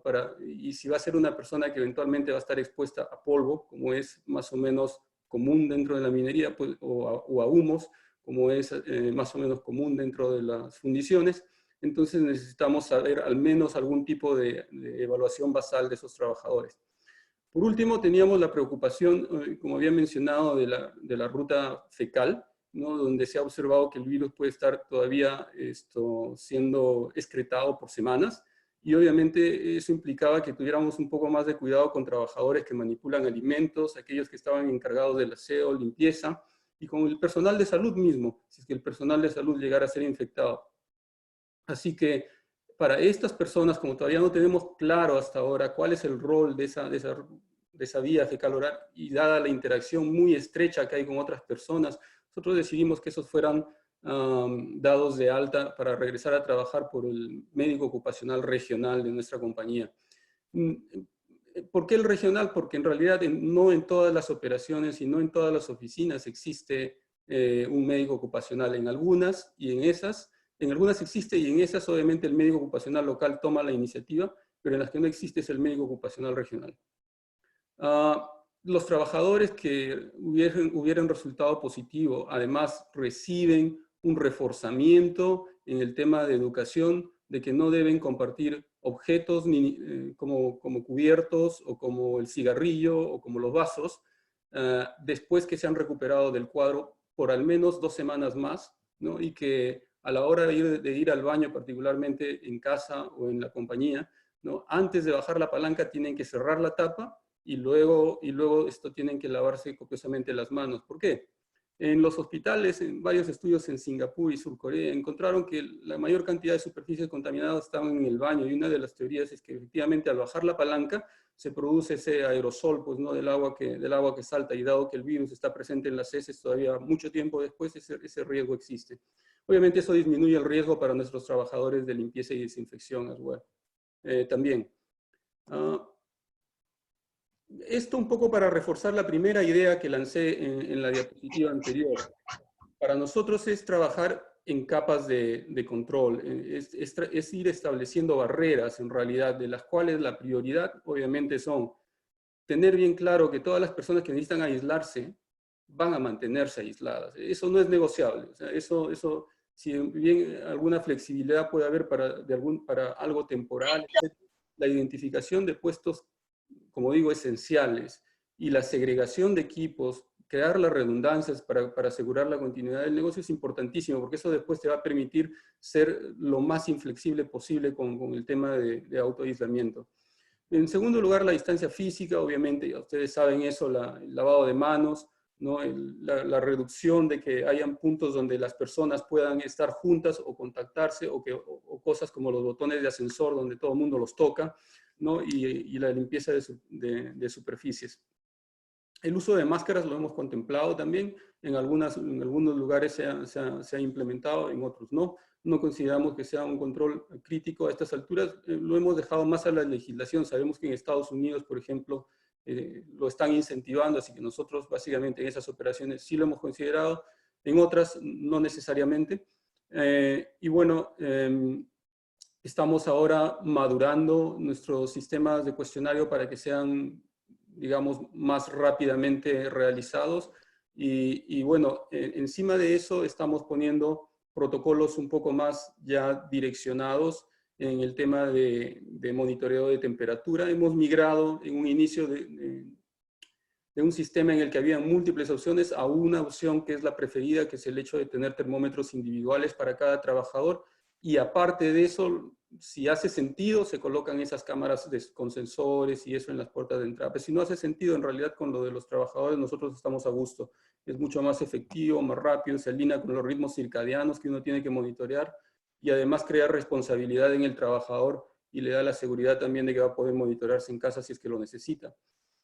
El tema del screening para nosotros, de test de anticuerpos o de PCR, es una capa más de control. No la usamos para sustituir ninguno de los controles anteriores. Si alguien tiene que romper el aislamiento por un test negativo, eso no es aceptable de ninguna manera. Hemos ido, como comentaba, aparte de esa etapa inicial que probablemente todos compartimos, hemos ido madurando nuestro sistema. Y ahora pues hemos enfrentado retos en esta etapa de maduramiento, retos importantes en África con temas de salud de población vulnerable, temas como HIV, tuberculosis.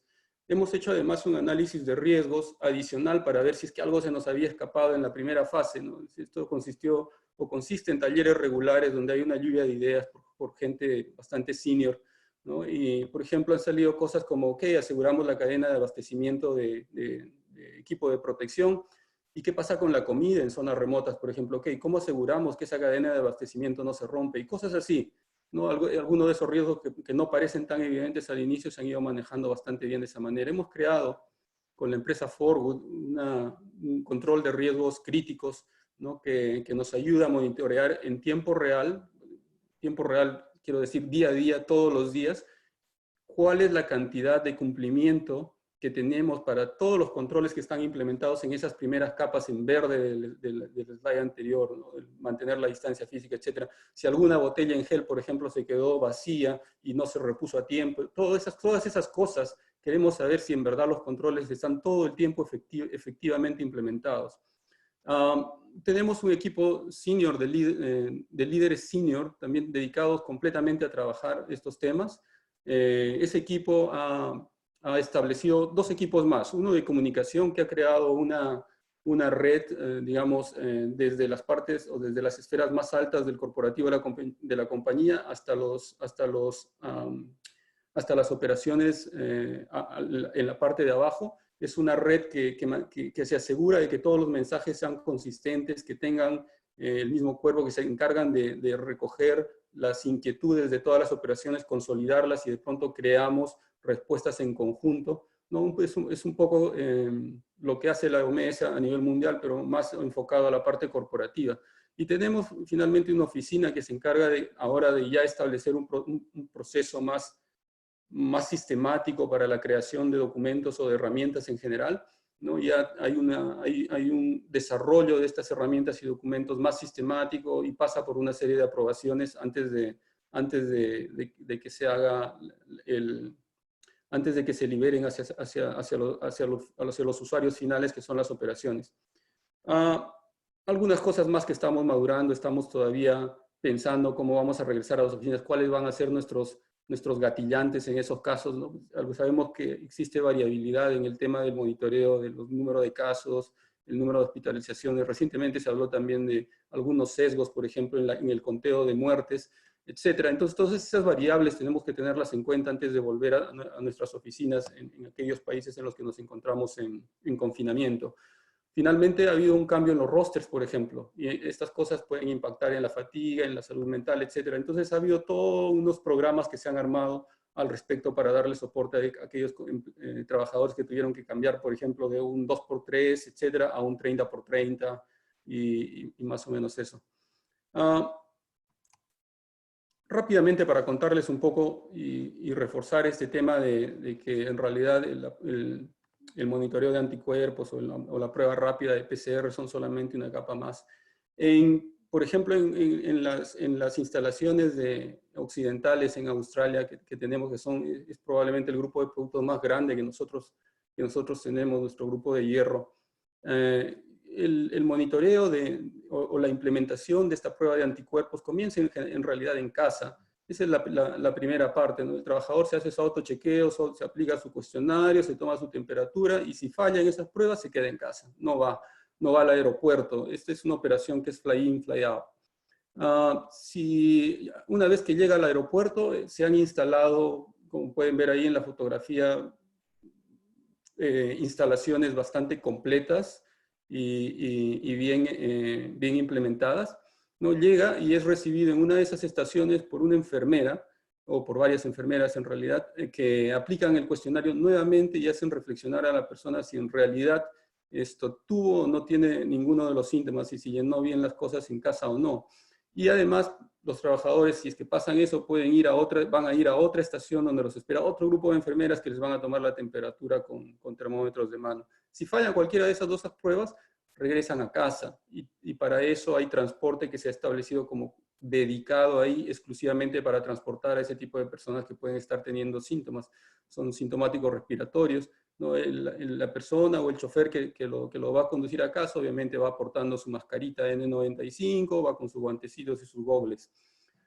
Si es que a pesar de todo el trabajador es realmente asintomático, no va a pasar a una tercera instalación que es un poco más grande en realidad, y en esta instalación, bueno, va a llenar una ficha de consentimiento, se le va a hacer el test de anticuerpos, ¿no? De IgG, IgM. Si ese test es totalmente negativo, bueno, se le pone una banda en la muñeca o se le da una tarjeta y ya puede acceder al avión. Si ese test es negativo, pasa del área verde hacia lo que llamamos la zona roja. En esa zona roja lo que va a hacer es aguardar. Bien, va a venir un grupo de personas que se encarga de su transporte y desde ese momento es tratado como si fuera positivo, ¿no? Va a pasar a un centro, a una clínica privada que queda no muy lejos de allí, que es la única autorizada en esa parte del mundo para hacer pruebas aparte de la Autoridad de Salud Pública, y se le va a tomar un primer hisopado nasal. Ese hisopado nasal va a ser procesado para PCR el mismo día, y el resultado, si está listo ese mismo día o al día siguiente, va a ir a un médico que se va a encargar de la interpretación. 24 horas después, el trabajador, por este mismo grupo de personas que está encargada de ese proceso, va a ser llevado para tomarle una segunda prueba de hisopado nasal. Y bueno, si es que la primera prueba fue positiva, ya no es necesario procesar en realidad esa segunda muestra. La segunda muestra siempre se toma y se guarda, pero ya no la procesaríamos en ese caso. Si es que la primera muestra salió negativa, todavía se procesa, y si cualquiera de las dos es positiva, pues el trabajador no accede, y si ambas son negativas, el trabajador todavía tiene chance de acceder a la operación, es decir, de subirse al avión y volar hacia la operación. Dentro de todas esas instalaciones se ha tratado de establecer la menor cantidad de situaciones en las que haya un doble flujo de personas. En la fotografía simplemente quise mostrarles, ¿no?, una situación en la que eso era inevitable, y por lo tanto se han creado, digamos, carriles, ¿no?, para que las personas que transitan en una dirección solamente usen uno de ellos, y las personas que van en la otra dirección usan el otro carril. Y bueno, se ha señalizado para que puedan mantener la distancia. Y ese es el final de mi presentación. Juan, Carolina, estoy abierto a preguntas. Muchas gracias, Osvaldo. Muy ilustrativa y útil. De verdad que te lo agradezco mucho. Hay varias preguntas en nuestro chat. Le voy a dar la palabra a Jorge Hernán Estrada. Después a María Ángela Parra, por favor.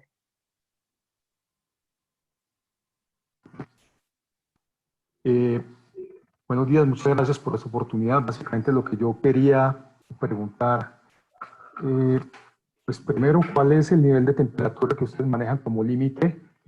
Y segundo, sobre el tema de pruebas rápidas, pues ha habido como un cuestionamiento en cuanto a su utilidad, pues no solamente porque hay diferentes niveles de sensibilidad y especificidad, sino también por el tiempo que demoran para dar positiva, porque finalmente si una prueba de estas da positiva, pues indica que este caso ya lleva mínimo entre 7 o 10 días de haber sido contagiado y pues seguramente ha estado esparciendo, digamos, el virus durante ese tiempo. Entonces, ¿qué tipo de pruebas ustedes utilizan para que, pues, digamos, cubrirse por este tema de sensibilidad y especificidad? ¿Y cuál es el criterio de ustedes frente al tiempo de positividad de esas pruebas? Sí, voy a empezar por la segunda parte de la pregunta porque se me acaba de olvidar la primera, luego me vuelves a preguntar, por favor. Voy a empezar por el tema de las pruebas rápidas. ¿Ok? Yo mostré al inicio que en realidad las pruebas rápidas para nosotros no son más que una capa más de control. Es decir, la persona que presenta síntomas, etcétera, se va a tener que aislar. Eso no es negociable. Ni siquiera va a entrar a hacerse la prueba. Simplemente se va a ir a casa y va a estar allí. ¿Qué quiero decir cuando una prueba rápida va a ser solo una capa más de control? Nosotros tomamos esa decisión no porque querramos pescar a las personas que tienen o hacer un diagnóstico de enfermedad, sino porque sabemos por los reportes recientemente publicados que el número de personas asintomáticas es grande. O sea, varía entre 20 y 50%. Y nosotros queríamos tener la oportunidad de al menos reducir el riesgo de que esas personas asintomáticas entraran en nuestras operaciones. Y efectivamente, en la primera ronda que se hizo en el aeropuerto de 1.600 muestras, había una persona que había regresado de Indonesia de vacacionar allí. Sabes que en Indonesia las muestras no se están haciendo con tanto esmero. La persona regresó de allí, se aisló por 14 días y en su día 15 o 16, al tratar de regresar a la operación, dio positivo en la prueba de anticuerpo. Y esa persona subsecuentemente dio positivo en la prueba de PCR. Estoy hablando de más de 14 días de aislamiento, ¿ya? Y hasta el día de hoy sigue asintomático, ¿no? Eso ha sido la semana pasada o la antepasada, no me acuerdo bien, pero hasta la semana pasada seguía asintomático, ¿no? Entonces, esa era nuestra intención, no es tratar de ser precisos o tratar de hacer una interpretación diagnóstica precisa de un resultado de la prueba de anticuerpos, lo cual probablemente están discutiendo en los hospitales, porque para ellos esa es su prioridad. Para nosotros esa no es la prioridad, para nosotros la prioridad es reducir uno de los riesgos que identificamos, que era el tema de los asintomáticos. Obviamente no vamos a agarrar aquí personas en la fase de incubación, no estamos tratando de hacer eso, tampoco vamos a agarrar personas en la fase presintomática, donde también pueden ser contagiosos, tampoco es nuestra intención. Eso viene en una fase posterior para nosotros, que va a ser con la implementación de PCR rápido. Nosotros ya adquirimos los equipos, vamos a tener disponibles en nuestras operaciones a nivel mundial, pero no de manera inmediata. Tenemos que esperar que el fabricante en realidad los produzca, y eso no va a ser hasta dentro de 3 o 4 meses. Con eso vamos a tratar de disminuir ese otro riesgo, pero en esta primera fase, al menos los asintomáticos, ese es el riesgo que nos ha enfocado a hacer esto. Las pruebas que estamos utilizando, el fabricante de esas pruebas dice que tiene una sensibilidad para IgM de 98% y para IgG de 100%. Y tiene la aprobación del gobierno australiano, obviamente, si es que no podríamos hacerlo. O sea, la primera parte de toda esta implementación, lo que les he mostrado es la parte final. La primera parte de todo esto, que es la que más demora, es precisamente el tener un compromiso con la Autoridad de Salud Pública local. Y no me acuerdo cuál era la primera parte de la pregunta. La primera es con el tema de la temperatura. En Colombia la autoridad ha puesto un límite de 38 grados centígrados como señal de alarma. y uno ve que la Organización Mundial de la Salud plantea 37.3. Sí. ¿Ustedes cuál es el límite de temperatura que manejan como señal de alarma? Está bien, sí, nosotros tenemos en nuestros protocolos 37.3. Ahora, tenemos cierta tolerancia con algunos de los dispositivos, es decir, si bien es cierto 37.3 es nuestro límite, por ejemplo, con los termómetros orales individuales, o es nuestro límite con los termómetros o con los con las screening, con estas máquinas que te hacen screening en la muñeca, que son bastante precisas también cuando están en un ambiente cerrado. Esto es 37.3. Sin embargo, hay otras que son bastante más imprecisas y probablemente para eso somos más flexibles y el límite que se estableció es 38 en las puertas de ingreso en algunos lugares. Nuevamente vuelvo a repetir, ese screening de temperatura en esa puerta de ingreso no es el único. Ese es el segundo screening que va a pasar ese trabajador luego de haberse monitoreado en su casa. Gracias, Osvaldo, y gracias. Ahora le doy la palabra a María Ángela Parra y después a Karina y Heiner, por favor.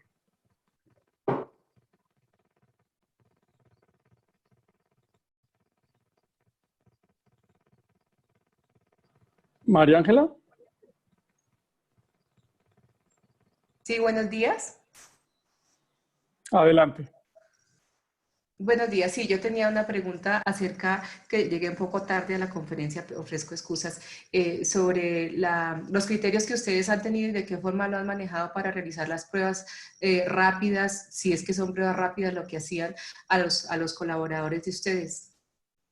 Sí, justo comentaba, para nosotros las pruebas rápidas no están orientadas a hacer diagnóstico como es en los lugares de hospital.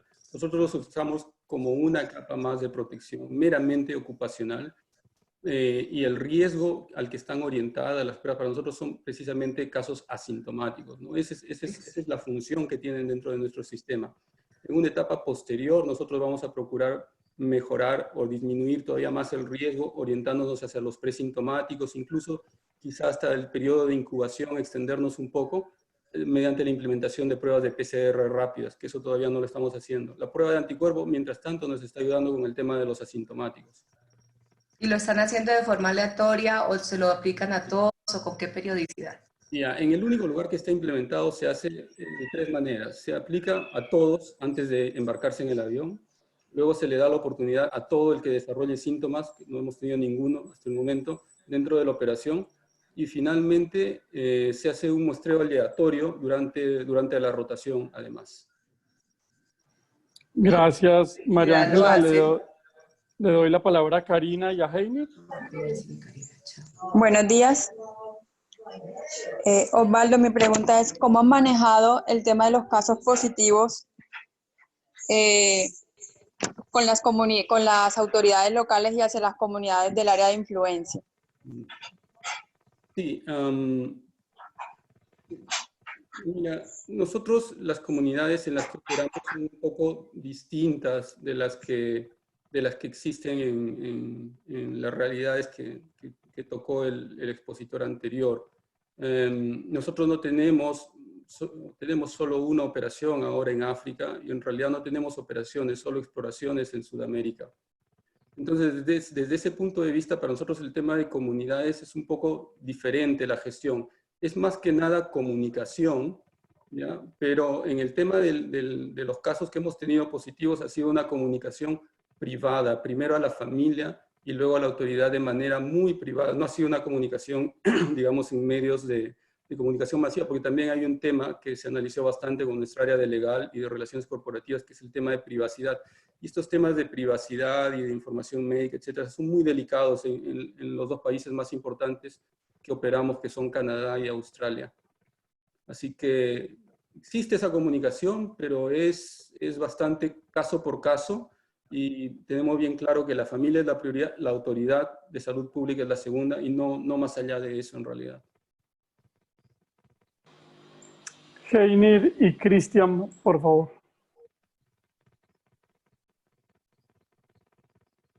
Buenos días. Bueno, mi pregunta es, ¿qué termómetro es el recomendable para la toma de temperatura del personal antes de ingresar al proyecto? Ya que se ha estado cotizando algunos, pero no me parecen como los apropiados. Sí, nosotros, como digo, no hemos desestimado ninguno de los dispositivos que existen en el mercado. Hemos puesto preferencias, digámoslo así. En algunos lugares hace sentido, en realidad, tener escaneos masivos con escáneres y ese tipo de cosas. Dicho sea de paso, el tema de filmar un rostro, por ejemplo, para detección no es una cosa que se puede hacer dentro de nuestra compañía de manera muy sencilla. Nuevamente, repito, por las legislaciones en las que operamos. Puede hacer sentido, como decía, ese tipo de escaneos masivos en algunos lugares que son encerrados, no son al aire libre, porque al aire libre existe mucha más variación y nosotros nuevamente tenemos climas con fríos extremos y climas con calor extremo en el otro lado del mundo. Así que probablemente esa no ha sido una opción para nuestras operaciones en realidad, porque tampoco tenemos acceso masivo de trabajadores.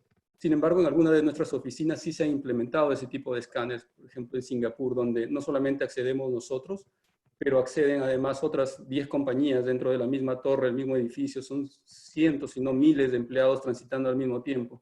Entonces, en esos lugares sí nosotros hemos empleado ese tipo de escaneos. Ahora, dentro de las operaciones, para nosotros, como repito, ha sido el tema de termómetros individuales. ¿Por qué? Porque tomarte la temperatura a las 10 de la mañana no es lo mismo que tomártela a las 6 o a las 6:30. Hay un cambio, ¿no?, circadiano en la temperatura. Y de hecho, si tú te la tomas, digamos, a las 6 de la tarde, es posible que vayas tranquilamente a tener 37,5 y no significa que tienes fiebre. Entonces, por ejemplo, hemos establecido horarios para que los trabajadores se puedan tomar la temperatura de manera individual. Y en realidad no tenemos una preferencia por un termómetro individual o una marca individual. Si el termómetro es individual y tiene una variabilidad de más o menos 0.1 grados Celsius, para nosotros ese termómetro funciona. Los termómetros de mano que aconseja la OMS los utilizamos, pero no es que sean críticos en realidad para nosotros. Gracias, Osvaldo. Cristian, por favor. Buenos días a todos. Una consulta. Cada vez que se presente un cambio de escuadra, ¿este personal pasa una cuarentena, el que ingresa? Esa es una muy buena pregunta. Y precisamente ese es el control alternativo que nosotros íbamos a tener para cuando todavía no estaba implementado la prueba de anticuerpo, y fue por eso que se esforzaron mucho en que no fuera de esa manera, ¿no? Y por eso es que nos interesaba mucho implementar esa capa de control para mitigar ese tipo de riesgo. Sin embargo, ese tipo de control de aislamiento en instalaciones sí se está contemplando para una operación en específico donde tienen que volar de distintos países para entrar en un gobierno donde en realidad el número de casos no pasa los 30 o los 40. Y el gobierno es muy estricto con el tema de fronteras, y entonces hemos tenido problemas para enviar a los expatriados hacia allí. Esa va a ser una de las capas de controles que vamos a agregar allí. Pero en otras realidades, en realidad no. Lo que estamos buscando es mitigar el riesgo a través simplemente del screening, en adición a todo lo demás. El aislamiento por, digamos, un periodo de tiempo antes de que se embarquen hacia la operación, son muy pocos días, en realidad no te mitiga tanto el riesgo, y si es mucho tiempo, pues te crea costos que probablemente no hagan sentido en todas las realidades, ¿no? Son 14 días.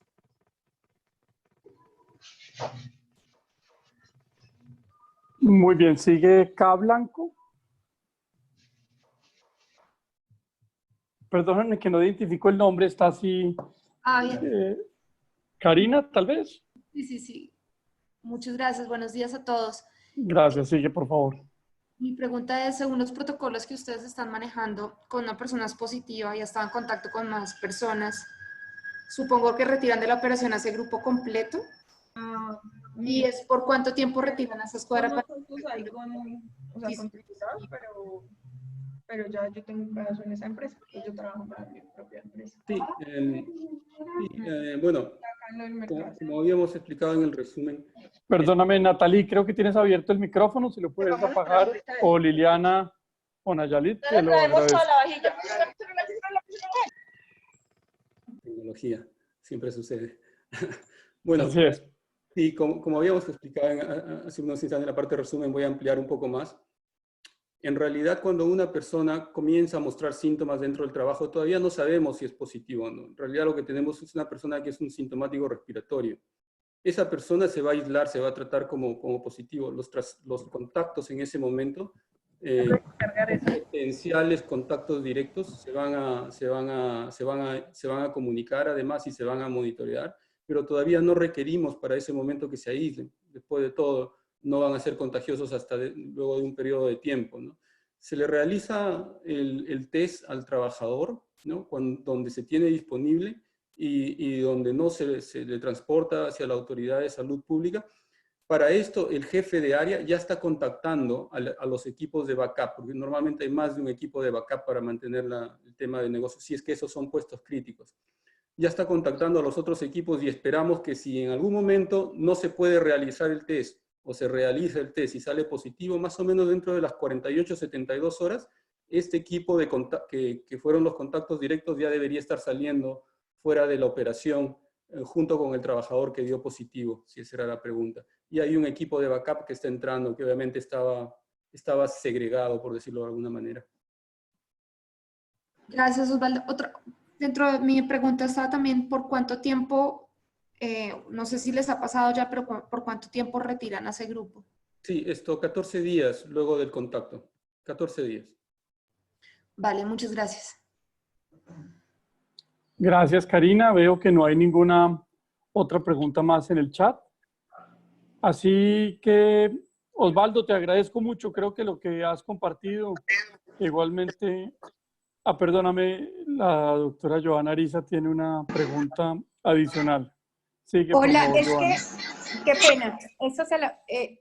A mí no me quedó claro ahorita cuando hablaban de los cambios de escuadra, pues entre países que utilizaban como, digamos, un tipo de aislamiento previo que no era el óptimo, pues sí eran muchos días, pero tampoco me quedó claro cuántos días sí lo manejaban. Sí, ese es un protocolo algo distinto. Lo voy a explicar para fines didácticos.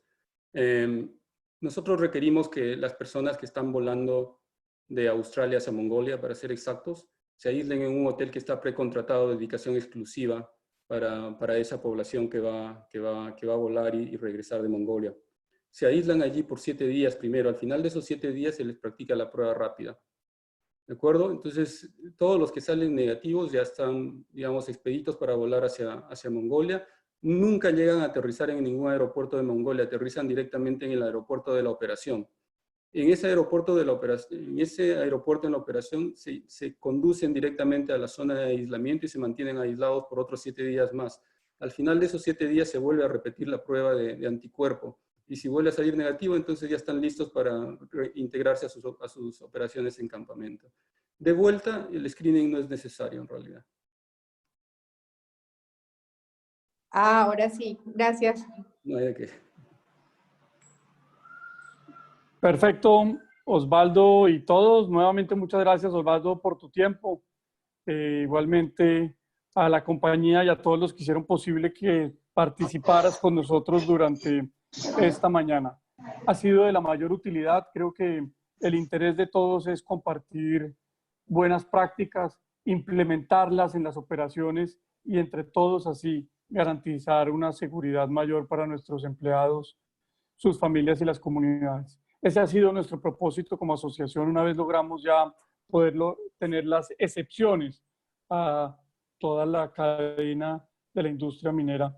Y pues por supuesto no ahorraremos esfuerzos en seguir en este tipo de seminarios, en seguir en este tipo de conversaciones para cada día ir implementando nuevas y mejores prácticas. Esto, seguro estás de acuerdo conmigo, Osvaldo y todos, es algo nuevo, es algo que todos por primera vez estamos enfrentando, tanto los gobiernos como nosotros desde las compañías. Así pues que el aprendizaje continuo debe ser el común denominador de ahora en adelante. Y en ese aprendizaje continuo, el poder compartir lo que ha funcionado bien, pero también lo que ha funcionado mal entre todos, pues hace que ese aprendizaje sea mucho más amplio y más extensivo a todas las compañías e incluso también, ojalá lo podamos hacer, que siempre le he venido diciendo, a otros sectores económicos. La industria minera tiene mucho que compartir, tiene mucho que mostrar a otros sectores económicos que son, como ustedes han visto, están hoy en una discusión en Colombia de cómo empezar a trabajar de manera segura. Creo que nosotros ya hemos recorrido parte de ese camino. Así pues, Osvaldo y todos, muchas gracias y los estaremos convocando a una nueva reunión para tratar estos temas. Gracias, Carolina, y gracias también a la otra parte del equipo de la asociación y por supuesto también a Álvaro José, como ya lo había mencionado. Nuevamente gracias y un feliz término de día. Muchas gracias, Juan. Nos vemos. A ti, Juan Camilo, muchísimas gracias. Feliz tarde para todos. Con mucho gusto. Gracias. Hasta luego, mil gracias. Mil gracias. Mil gracias. Buenas tardes. Felicitaciones a la ACM. Gracias. Gracias, Manuel. Hasta luego, gracias.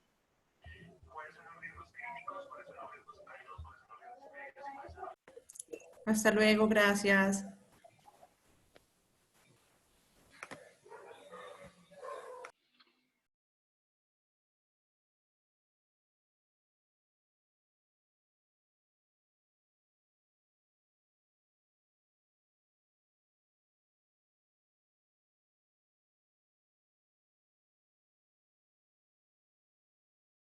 Hasta luego, gracias.